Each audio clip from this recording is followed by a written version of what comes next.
Hi guys, my name is Werner. Welcome to the Barrybot3D channel. Hope everyone had a wonderful holiday and a happy new year. Hopefully you've been printing and building like crazy. That's what I've been doing. In this episode I'm going to share with you some cool parts that I printed with Ninjaflex and talk about a new slicing software, Simplified3D, that I'm having a whole lot of fun with. A couple of new tools that I printed for the shop, and I'll try to answer a few questions that were asked on previous videos. You know, I get personal messages and emails all the time about guys wanting to and thinking about starting a Delta 3D printer, and they're kind of on the fence about it. Man, to all those people that are thinking about it, you know, I just say go for it. There's so many advantages, in my opinion, to the Delta over, you know, the other printers out there. And you know, specifically, for one thing, it's fairly quiet. Another thing is with the fixed bed, it gives you so many options. You can use a high voltage heated platen, so you don't have to wait so long for your prints to get started. Also, you don't need to really have any auto leveling of any sort. You know, when you initially get it set up, I've got 3 screws located on the platen. So when the skirt is being printed, you can actually on the fly adjust those, you know, and literally once you get it set, I've only, you know, about 95% of the time you don't need to touch it. And in the case that you do need to tweak it, you can just do it right on the fly just by adjusting those screws. So that's a really huge benefit. Another thing is it's really easy to get access to the parts and to the platen in a whole. And it allows you to use the magnetic zero lash type system that I've got. You know, with all the options of printers that are available right now and the price ranges, man, I just say go for it. The Delta printer is definitely something you'll be happy with. One other thing I want to talk about is a company called Zeni Kinetic in Salt Lake City, Utah. I've been printing a lot of their spools of filament lately. Gosh, I've printed about 6. I've got about 6 empty spools laying around here. Printed about 5 with PLA and 1 with ABS, and the material is fantastic. Price range is about $25 to $30 and free shipping over $50. So, you know, I think it's just an unbelievable deal. Now, the only negative thing I could say about the company is that a lot of times they're out of stock on the filament that I'm looking for. But I think after reading their blog, they're taking steps to hopefully get their production up. They're going to put 2 new lines in for the PLA production, 1 new line in for the ABS production, and they're even going to put a 3rd line in for experimental polymers like carbon fiber, flexible, and conductive filaments. So that'll be really cool. But in any case, definitely check out their website and give that filament a try, because it really prints nice. Another thing, as I'll just mention, is I'm not affiliated with them in any way. You know, just when I find something that I think is really cool and you know, it works well for me, I just can't wait to pass it on and let you guys know about it and give it a try. Another thing about their filament too that I think is pretty neat is that it's the tolerances they have are really tight. The material is, they claim that it's plus or minus 0.05 millimeter in diameter, which is fantastic. Many of you guys that have printed huge prints, you know, like 20-30 hours, know nothing's worse than having a swell in your filament and have it, you know, stop your print. So that's one thing that they've taken steps to really eliminate. Another thing too is on the final step before packaging, it goes through a 3-axis state-of-the-art laser micrometer system, you know, just before it's respooled for shipping. So that's a really great, you know, kind of gives you a lot of confidence when you're buying their filament that it's going to work well for you and not clog up, you know, get stuck in your extruder. Anyways, another thing I wanted to talk about was the Ninjaflex material. This stuff is really awesome. I've been having a lot of fun with it. Printed out some really cool parts I'm going to show you. One of the neat things is this stuff is manufactured by Fenner Drives in Manheim, Pennsylvania. And these guys manufacture drive belts for transmission systems. Kudos to them for finding a need and filling it. It's just a really neat material. I printed some rubber feet and a drive belt for my Cameron drill press. The Cameron drill press is a very small mini drill press. A lot of people look at it and they think it's a toy, but it's actually a really precision piece of equipment. I'll go ahead and show you a little clip of it and some photos of it.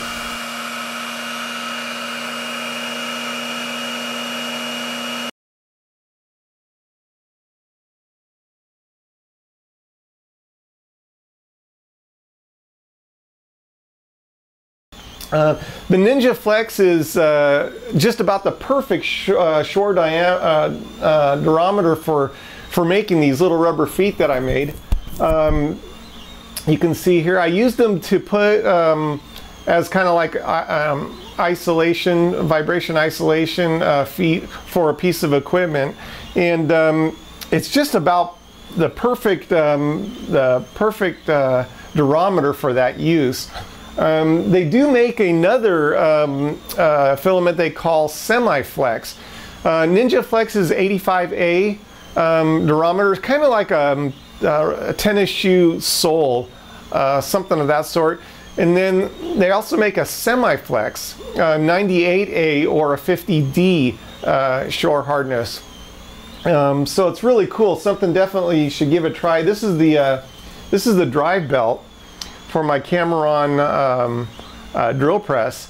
It's actually a V belt. It's got a V detail on it, and the way I printed it, I designed it and printed it so that it was canted slightly towards the inside, so that I would have a I wouldn't have any need any support material. But it printed really nicely, and once I got it on the pulleys, it straightened out and just works amazing. The stuff is just unbelievably strong. Really super cool. The Ninjaflex is available in 11 colors, and the Semiflex is available in 4 colors. So I haven't gotten any of the Semiflex yet, but when I do, I'll definitely let you guys know what I've printed with it and how that worked out. You know, those little feet I think would work great for a piece of equipment even up to 100 or 200 pounds, you know, assuming it was sized correctly. But one other thing I'm really excited about is the new slicing software, Simplified 3D.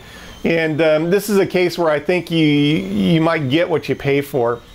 It's got gazillions of cool features, and it really warrants a video just for this software because it's got so much to it. I mean, it repairs meshes in models.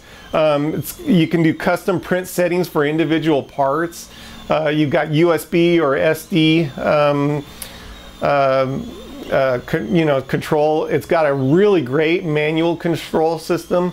You can do a part that you can cut off the bottom or cut off the top or cut off both and just print like a center section of a model. It's got advanced printing for different settings for different layers even on a model, or different parts, different models on a single print within the platen. So it's really, really powerful. The algorithms seem to just be phenomenal. I haven't had a print that came out of it. Once I got my initial settings, it took me, I did like 2 prints to get my initial settings down. Well, once I did, I've printed off at least a few dozen prints on it, and it's just worked flawlessly. I'm really, really excited about it. It's got tons of features to it, and you know, it's got a lot of the printers are already set up. They've already got profiles set up for it, so for most people, I think it's going to be a piece of cake to implement. So that's something to really look forward to.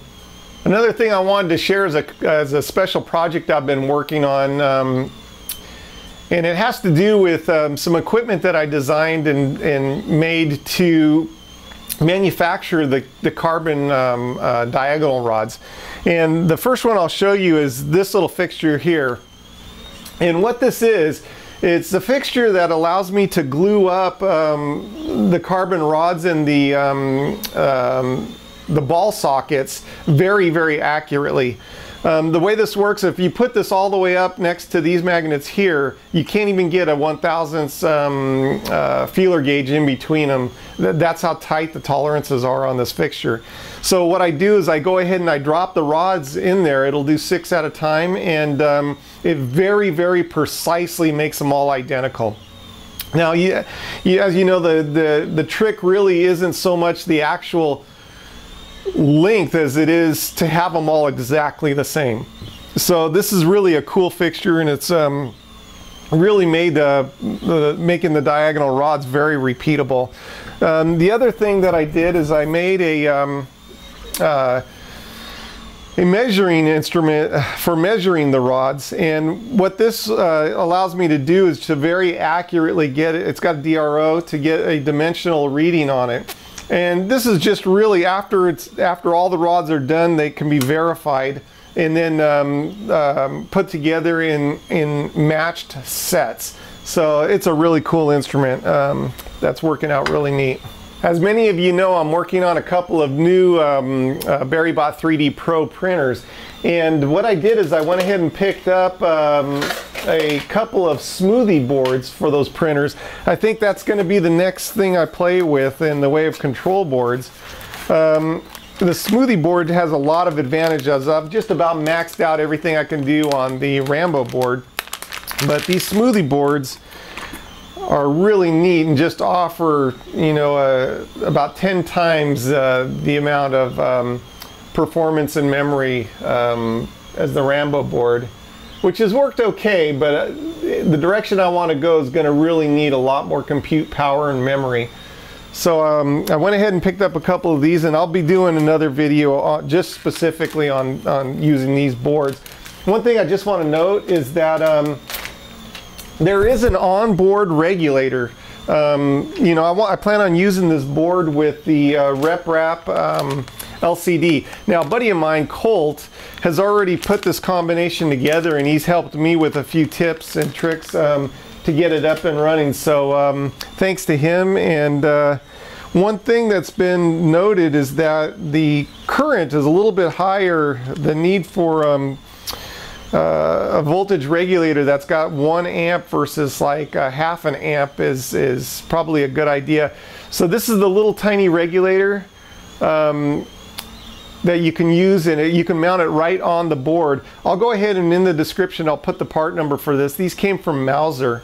But anyways, just something to note. Even if you guys aren't working with it now, it'll be something you can just remember and maybe look into if you end up using those boards. One other thing I wanted to mention is this is a new way I've been packaging up my filament on rolls that are already opened up, and this is working out pretty cool. What it is I just bought some shrink wrap at Home Depot, and instead of using the Ziploc baggies, I've been putting my filament, wrapping it up with the shrink and dropping a desiccant bag inside there. So they're really it's got a couple holes right here that you can just put some tape on, some packing tape on the inside of, and then just go ahead and wrap it up a couple times. But it seems to be doing a really good job keeping my filament dry. I like it because you can stack them real nice, and it's just really easy. So you might think about giving that a try. A couple of things that I've printed recently that are pretty cool. You know, I'm always making stuff for my shop, right? Tools and gadgets. This is something I've just designed and printed recently. What this is a little mounting fixture for an extension cord. This also came from Home Depot, and this had a couple ears on it that were only that thick, but I just trimmed them so that they were a little bit tapered. And what this does is this locks into this part, into this mount. If you run it all the way up, it's kind of tight, but it'll lock in. It's got 2 countersunk screw holes, and so what this does is it allows you to mount it on the edge of a workbench. You know, how often have you been working and you wish you just had a plug right there at the end of your workbench. So I printed out a whole bunch of these. I got them all over the place now.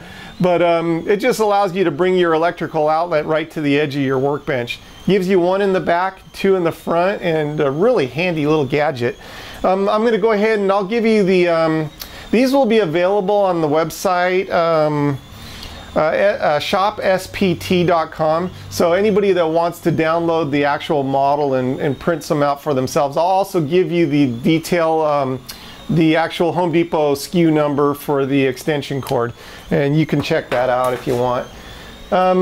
A lot of you had seen in the previous video this little plane I use for like taking the sharp edge of newly printed items. And what I did is I just designed and made a little little holder for it, because a lot of times I like to use two hands, and just wanted it available on the bench. So what this is also nice for is for catching all the little shavings, you know, and keeping them inside here. So I'll go ahead and put the model of this as well on that website. And one thing to note is that there's already supports in here that are strategically located to support the plane inside there. But one little trick that you can do is put some packing tape on the areas that are going to contact, and then just mix up a little bit of epoxy and just put some dabs on there. That way when you get this thing installed, you can get it leveled up, and then when it's cured, it's super nice and you know, fits nice and snug in there. Anyways, that's a really neat little gadget. The last thing that I just recently printed, this is for my Zoom audio recorder, and what this has got on here is a little belt clip, and I just use it as like a holster so I can walk around with my recording device. But these are two separate prints, and one of the cool things is this new adhesive that I've been using, made by Loctite. It's actually a two-part adhesive system.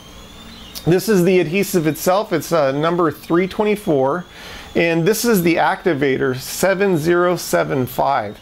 Now this has been used for a long time by the knife making guys. They use it to glue the inlays into their knives, and works really great. Neat thing about it is it's pretty much crystal clear when it's dry, and it sticks like a son of a gun to plastics, including PLA. So it's a little expensive, but I think it'll go a long way. It's got a pretty good shelf life if you keep it in a cool place, and it works really, really well. Only negative, if I had to say anything negative about it, would be that it does have a fairly long total cure time. You're looking at somewhere between 12 and maybe 24 hours. But it does start to set up, you know, within a couple hours, but just plan on, you know, leaving it overnight to get full hardness out of it. A couple questions that I came across on the previous videos was, one was about Christoph's clock that I built. Christoph did make that available. It's available on Thingiverse. If you actually Google 3D printed clock, it'll be on the very first page. His clock is black with red trim, so it's very easy to spot. But I will go ahead and put a link to his YouTube video, as well as the link to Thingiverse for that clock. Thanks again to Christoph for making that available to everybody. It's really cool. One other thing people often ask about is what stepper motors that I'm using on the 3D BerryBot 3D Pro, and I'm using the 17 gear motor or stepper motors for the axis motion, and then an 11 gear motor for my extruder. One other question that came up was the magnets that are used on the BerryBot. They are 1/2-inch diameter magnets. Now I've spent a huge amount of time looking for, you know, a magnet is a magnet is a magnet, right? It's really not the case. I've spent a lot of time looking for the absolute best magnet I can get in the way of Gauss rating, the surface finish, the plating of the magnet, and then also of the dimensional accuracy of it, or tolerances of it. I went ahead and put a deal together with a really large manufacturer of industrial magnets. I had to mortgage my house to get a hold of them, but I've got 1 million of these things now, so they'll also be available on that website, shopspt.com, if you're interested. I've tried a lot of different ones that are out there. The ones that are available to just anybody are nothing like the ones that I'm using now. And they really are far superior. They're available in 2 different types. One of them's already been bead blasted on one of the polar axes, the ends, and the other one are just regular without any type of abrasion on it. So anyways, you might want to check that out as well. Well guys, thanks again for tuning in. I hope everybody has a great new year. And there's going to be a lot of exciting things that happen this year in the way of 3D printing. So get your printers built and let's have some fun. We'll talk to you soon.